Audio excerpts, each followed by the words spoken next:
Transcribed. Tired of the everyday grind? Ever dream of a life of romantic adventure? Want to get away from it all? We offer you Escape.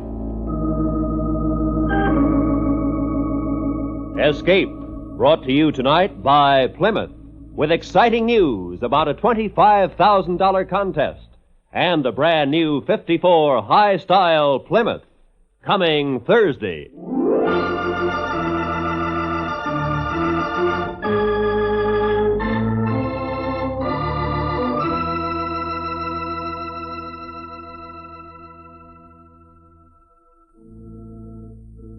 You are together in a room, you and the one you love, the objects of an experiment, while the man who has dared you to undergo his test is waiting for the moment when you break, and in your defeat, find that there is no escape. This is the week. Thursday's the day the brand new 54 high-style Plymouth makes its debut. And what a car. Big, bright, beautiful. Longer this year with a sleek, low, wide look. And a new kind of beauty to set everyone talking, everyone exclaiming about Plymouth's luxurious high style. Never before in the low-price field have you seen such elegance in the appointments of a car, such fabulous fabrics and choice of color combinations, such unusual attention to detail. It's high style, all right, exclusive in the new 1954 Plymouth. And remember, Thursday's the day to see the new Plymouth and also to enter the big Plymouth contest. $25,000 in prizes, including 6 handsome new 54 Plymouths. We'll tell you more about this exciting contest later in the show. Meanwhile, remember, Thursday's the day to visit your Plymouth dealer for a first-hand look at the big, bright, beautiful new 54 Plymouth. Listen now as Escape brings you Stephen Vincent Benet's unusual story, Elementals.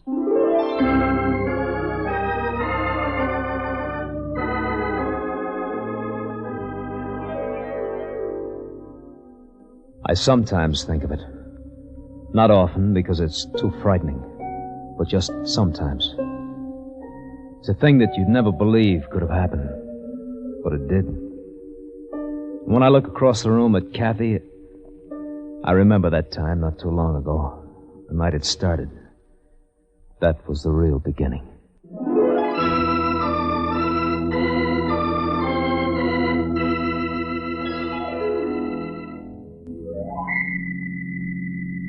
It was a slow night. I kept cruising around looking for a fare and thinking. Driving a cab hadn't been too bad. But there was Kathy. We were engaged, wanted to be married, and money was a pretty big problem. Then I saw the 2 men standing under the marquee of the Broadway Theater. Now that was something more practical to think about. A fare.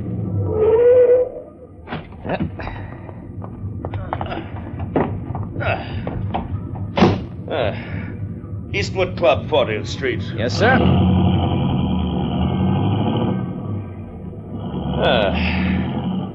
Well, Gaines, what did you think of the play? I found it very moving. Did you really? Sentimental drivel. May I quote for you? When it comes to the invisible power that rules life itself, we find that it is, as always, love. The love of a man for a woman. Well, what's so funny about that, Slate? It's not funny, it's pathetic. Love. It comes in a poor last in running the inhabitants of this planet, I can assure you. Well, what do you think comes in first? The elementals. Fear, hunger, and hate. Oh, I don't believe that. You can't face it, you mean? Nonsense. Logic should tell you that I know what I'm talking about. The greatest accomplishments, all of the world's progress is in one way or another brought about through hate, struggle, killing. Certainly not love. You're wrong. Men do more for what they love and believe in. Oh, don't be naive. Love. Why, there aren't a pair of lovers in the world that I couldn't turn against each other. Well, I'll go further. I could take the most devoted couple and have them gouging each other's eyes out in a week. And I wouldn't touch them. You honestly think I honestly know.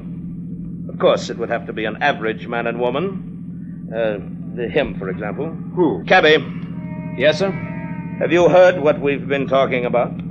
Yes, sir. Well, what do you think? I'm sorry, it's against the company regulations to get in arguments with the The customer. devil with regulations. I assume you've got a mind. What do you think? Am I right? No, sir, you're not. You're in love? Yes. Undying, perfect love? We're happy with it. And you think I couldn't part you? No. Would you like to make a bet on that? No? They're gains, you see. I don't see anything. It's obvious the man says he's in love, but he won't gamble on it. He knows I'm right. I think you're nuts, sir. And this is the Eastwood Club.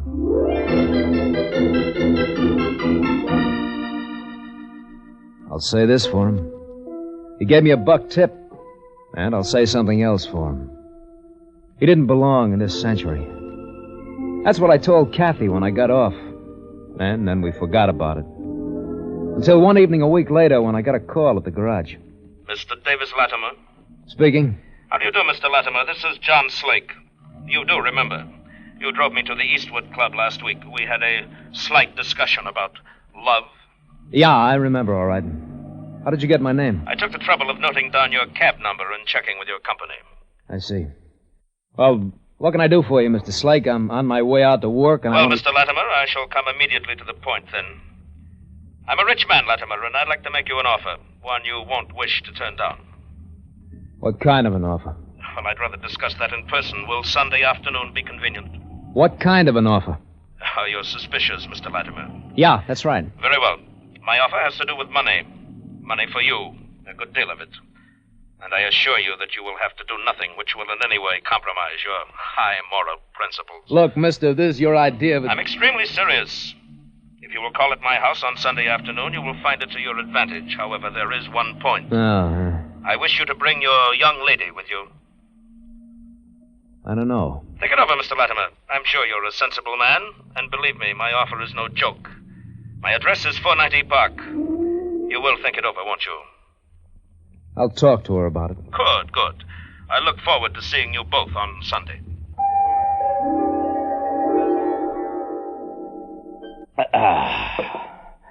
Now, Miss Vane, Mr. Latimer, to business. My offer. Did he speak of it to you, Miss Vane? Yes. Well, excellent. And what was your opinion of my theories? Are you married, Mr. Slake? No. Oh, no. Then you wouldn't understand. You're wrong. Good, good. You share your fiancé's views that nothing could come between you. At least not I. No, I don't think you could. Would you both be willing to test my theory? Let us say, pit your love against one of my brute elementals. What kind of test? A test by hunger. Hunger, Mr. Latimer. That's your offer? Only part of it. The part that I feel might interest you is the remuneration. There will be a certified check of $10,000 waiting for you if your love proves stronger than my hunger. How do we prove that? You will be without food of any kind for 10 days. At the end of that time, a piece of bread will be thrown between you. If you're still in love with each other, you'll of course share the bread between you. If, however, you're in the grips of my elemental, hunger, you'll fight over the stale crust like two beasts. That's silly. We wouldn't. No two people in love would. That's what love is. Well, perhaps you're right, but I'd like to be convinced. Look, are you serious about this? $10,000 for going hungry for 10 days? Well, why not? I'm being generous. I'm offering you $10,000 to back up your own statements. And I'll even cut the time down from 10 days to 7. No, I don't plan to starve Kathy or myself to prove anything to you. Oh, forget about me. You can use the $10,000. Otherwise, you wouldn't be driving a cab. You and Miss Vane could be married immediately instead of penny-pinching your way through years of endless drudgery to save up enough money. Yeah. Thanks for the drinks, Mr. Slake. We'll be going. No, wait a minute. He's right, David. What do you mean he's right? He is. We haven't got anything to lose. $10,000. And if that's all we have to do... I give you my word. Why not? We love each other, don't we? Well, sure we do, All but... right. Let's do it. Look, I'd have to quit my job. I'll make it up to you, Mr. Latimer. I'll double your salary. Triple it. Even if you lose our wager. Oh, Kathy, you... Yes. I'm not afraid. Okay. You're on, Mr. Slake.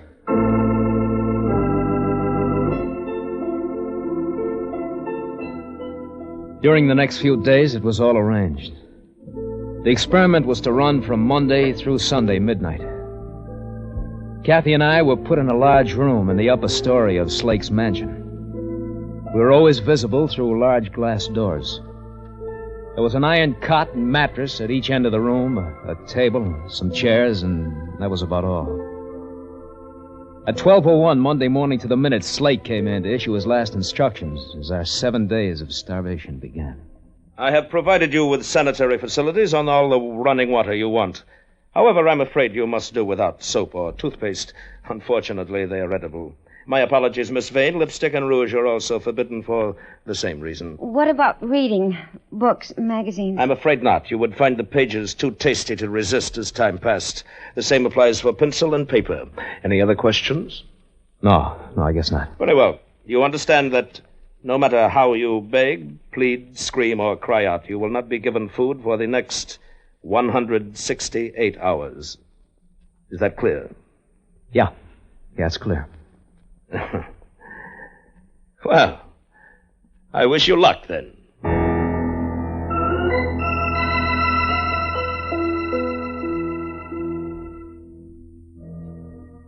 The first day was easy enough. We talked about old friends, made plans for our future, played word games, anything to pass the time. We even made jokes about food.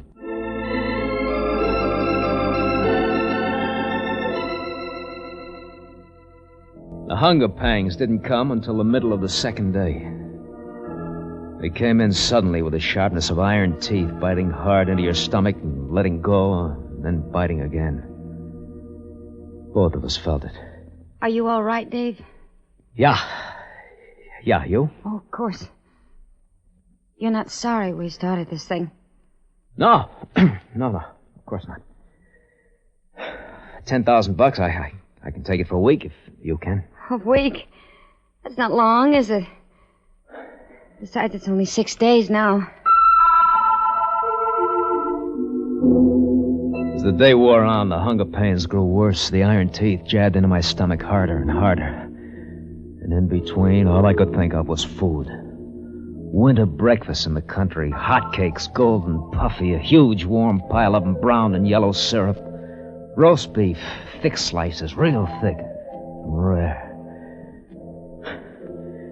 Then that evening, Slake, who was always there watching behind the glass doors, stopped in on us. He seemed to read my mind. Everything perfectly all right, I suppose, Mr. Latimer? Miss Vane? Yeah, everything is fine, Mr. Slake.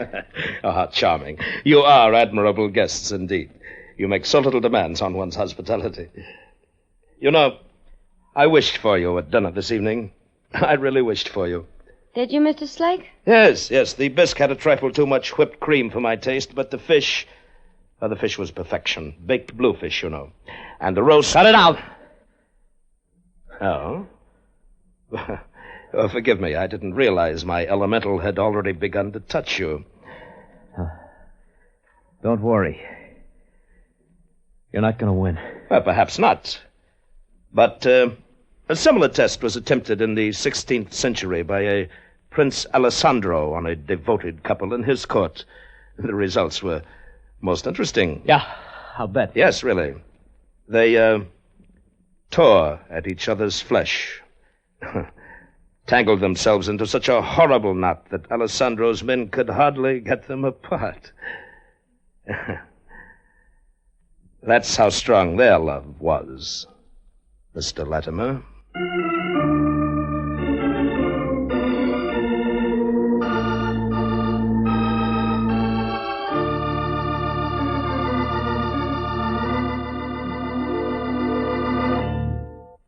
We will return to Escape in just a moment.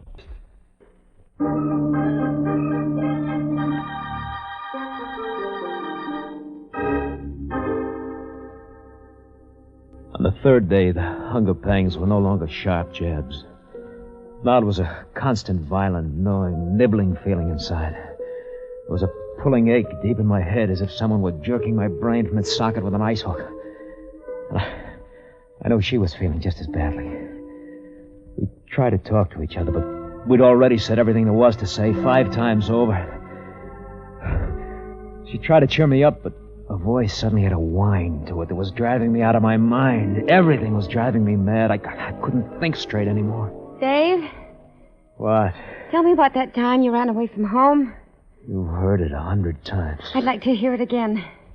You're a liar. Dave, don't. Shut up. Well, we've got to do something, Davy. I thought if we...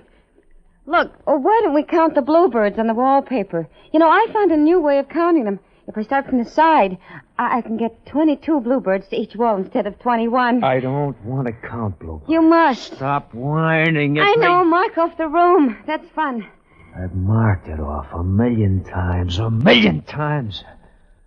You want to know the figures? Yes. Tell me the figures. 40 shoe feet long, 30 shoe feet wide, 43 bare feet by 31.5 bare feet, 126 fists by 97 fists, 1,213 thumbs by 931 thumbs. Are you satisfied? That was wonderful, Davy. What was wonderful about it? I'm trying my best, Davy. I'm just trying. Stop trying. I'll hit you. I swear I'll hit you. You think I'm not hungry, too? I hope you're starving. You did this to me. It's your fault. I'd never be here if you didn't stick your face into it. Starve. Go on. I hate you. You're horrible. Get off that chair and over to the cot, because if you don't, I'm going to smash your face. Good evening. What do you want? I trust everything's all right. No, everything's not all right, you fat pig. I thought I detected signs of gathering violence. Why don't you get out? Go on, get out. I could never forgive myself if anything should happen to the young lady. I don't need your help, Mr. Slake. I can take care of myself. I'm afraid not. You heard her. She doesn't want you here. Now get out. But Miss Vane doesn't appreciate the power of an elemental. It can easily turn the man she fancies she's in love with into a murderer. That's why I believe I'll sit down and stay a while. Oh, Jacques? Jacques. Oui, monsieur. Duty calls. I'm afraid I'll be forced to dine in here. Eh bien, monsieur. And what is it that monsieur desires this evening? I don't know. I think an American cuisine for tonight. Let me see. We can start off with shrimp cocktail, but be sure it's surrounded with plenty of cracked ice. Next, I'd like soup, clam chowder. Rich, thick clam chowder. It will be as you order, monsieur. And for my entree, steak. A thick, juicy steak, quite rare, seasoned with garlic and smothered in onions. Well, Mr. Latimer, I must say you're handling yourself very well. All right, Jacques, I'll order the dessert later. You may go. Monsieur? I didn't look at her. I didn't care. Both of us were pretending we didn't see, we didn't hear. I don't know why. Slake sat with us smiling. Nobody said anything. I watched Jacques leave and come back a while later with a tray bulging with food. I felt myself shivering at the sight of it. But I still didn't say anything. I waited until Jacques set the tray down on the table in front of Slake. Oh, the steak is tender tonight, monsieur. Excellent, excellent. I find myself with quite a vigorous appetite. Oh, don't go yet, Jacques. I may need you. Slake put his fork into the thick white meat of a shrimp streaming with red sauce. That's when I jumped out of it. Get away! Get away, animal! I suspected you were up to something, Latimer. I want the food. I've got to have it. Slake, I'm not taking anymore. I can't. I'm not going to go. Stay back. Stay back, I warn you. No, I'm hungry. I'm hungry. Stay back! Now, one more step and I won't miss, Mr. Latimer. Dirty. You dirty, stinking. Really? I'm not as bad as all that. I even considered giving you a bite to eat before. Lying. Oh, but I'm not. Would you like that, Latimer? Don't mean it. I assure you I do. Of course, I don't appreciate being attacked and then vilified by a torrent of insults. No. I lost my head, Mr. Slake. Yes, I did. You're a really clever man, Mr. Slake. You're very clever. I'm sorry. I'm just a taste, that's all. Just a taste.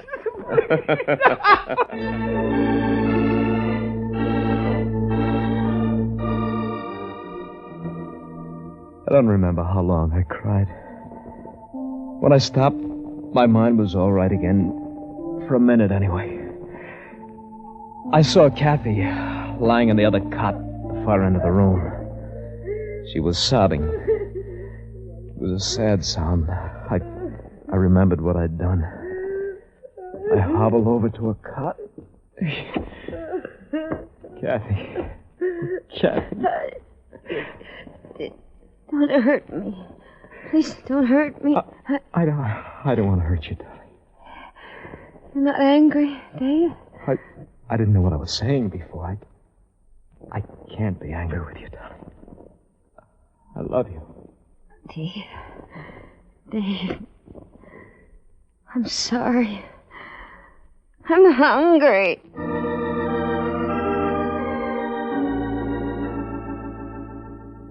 That night it was worse than ever.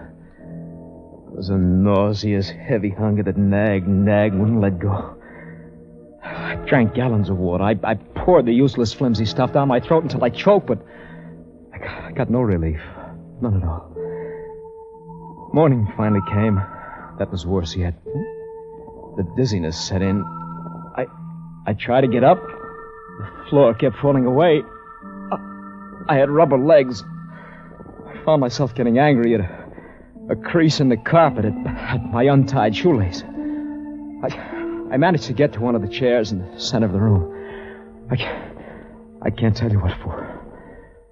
Then I saw Kathy coming toward me, crawling on all fours. Dave? Yes. Oh, what is it? Help me up. I want to sit on the chair. All right. You made me fall. I'm sorry. Sorry. What good does that do? Stay away from me. Why don't you stay away? Dave! Stop! Cry. Go ahead. Cry. You're ugly. You're ugly. No. You're ugly. Your hair's like a stringy, dirty old mop. I hate you. It's all your fault. No. Don't talk to me that way Go now. away. Get away from me. I can't stand the sight of you. You make me sick. Get away. Go I hope you starve to death. Hear me? I hope you starve. Starve. Die.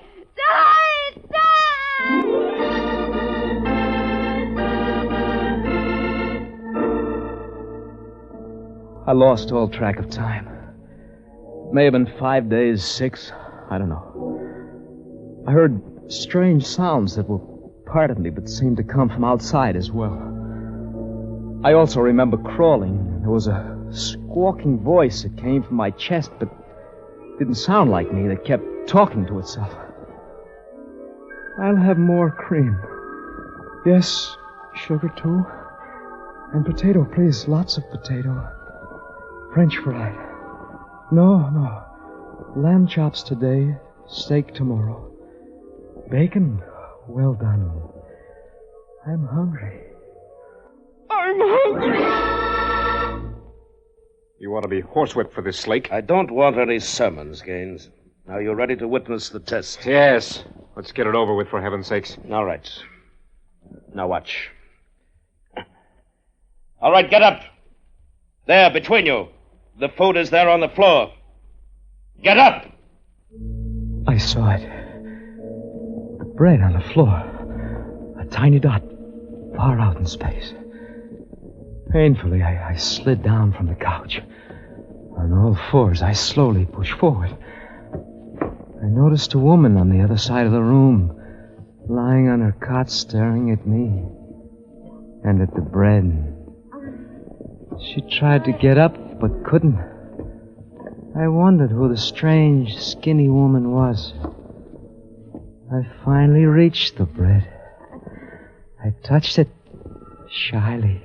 It was soft. I shivered as my hand closed around. Dave? The woman again. Dave? I wondered whose name she was calling. Dave? Didn't really matter, though. I picked up the slice of bread and sniffed it. Darling, did you hear me? Darling? Kathy? I started to put the bread clumsily into my mouth. Darling? I'm so hungry. That was Kathy. Catherine, the girl I was going to marry. And she was hungry. That's all there was to it. I started across the miles of carpet.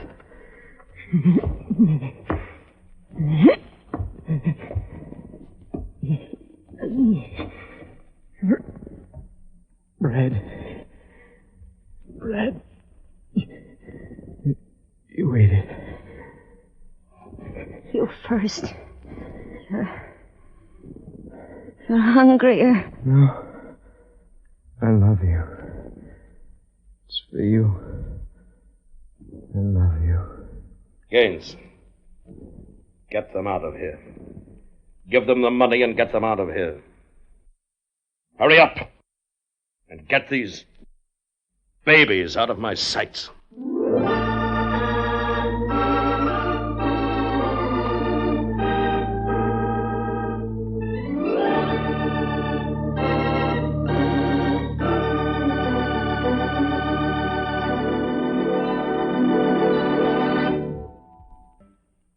Under the direction of Anthony Ellis, Escape has brought you Elementals, a story by Stephen Vincent Benet, adapted for radio by Meyer Dolinsky, starring Tony Barrett as Dave Latimer, William Conrad as John Slake, and Georgia Ellis as Catherine Vane. Featured in the cast were Ben Wright and Byron Kane. The special music for Escape was composed and conducted by Rex Corey. This is Roy Rowan speaking.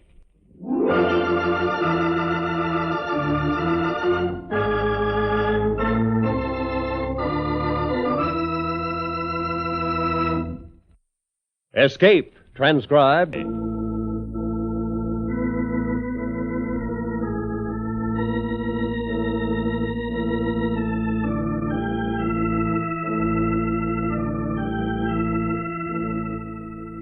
This is the CBS Radio Network.